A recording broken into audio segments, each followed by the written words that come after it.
Chicken ತೊಗೊಳ್ಳಿ, ಒಂದು ಅರ್ಧ ಕಟ್ಟು ಪಾಲಕ್ ಸೊಪ್ಪು ತೊಗೊಳ್ಳಿ, ರುಚಿಗೆ ತಕ್ಕಷ್ಟು ಉಪ್ಪು, ಅರಿಶಿನ ಪುಡಿ, 1 ಬೌಲ್ ಈರುಳ್ಳಿ, ಮತ್ತು ಇದು ಒಗ್ಗರಣೆಗೆ ಟೊಮೊಟೊ ಮತ್ತು ಈರುಳ್ಳಿ, ಮತ್ತು ಒಂದು ಸ್ವಲ್ಪ ಪುದೀನ ಸೊಪ್ಪು ತೊಗೊಳ್ಳಿ, ರುಚಿಗೆ ತಕ್ಕಷ್ಟು, ಒಂದು ಗೆಡ್ಡೆ ಬೆಳ್ಳುಳ್ಳಿ ತೊಗೊಳ್ಳಿ, 1 ಇಂಚು ಶುಂಠಿ ತೊಗೊಳ್ಳಿ, ಕೊತ್ತಂಬರಿ ಸೊಪ್ಪು, ಎಣ್ಣೆ ಮತ್ತು ಚಕ್ಕೆ ಮತ್ತು ಲವಂಗ, ಗರಂ ಮಸಾಲೆ. ಈಗ ಎಲ್ಲ ಸ್ವಲ್ಪ ರುಬ್ಕೊಳ್ಳೋಣ. ಆನಿಯನ್, ಬೆಳ್ಳುಳ್ಳಿ, ಶುಂಠಿ, ಕೊತ್ತಂಬರಿ ಸೊಪ್ಪು,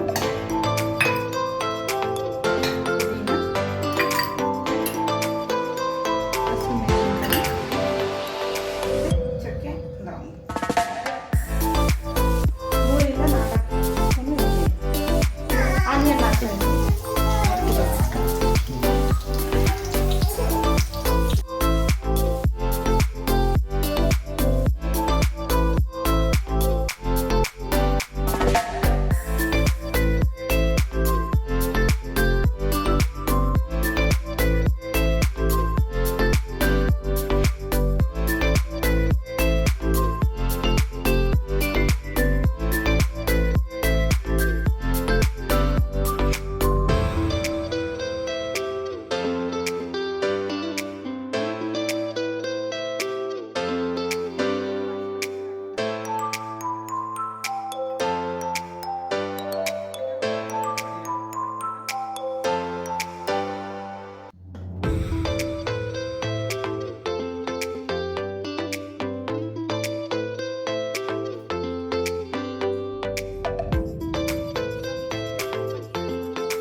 ಸ್ವಲ್ಪ ಕೊತ್ತಂಬರಿ ಸೊಪ್ಪು ಹಾಕಿ ಸ್ವಲ್ಪ ಇಟ್ಟು ಸ್ಟವ್ನ ಆಫ್ ಮಾಡೋಣ.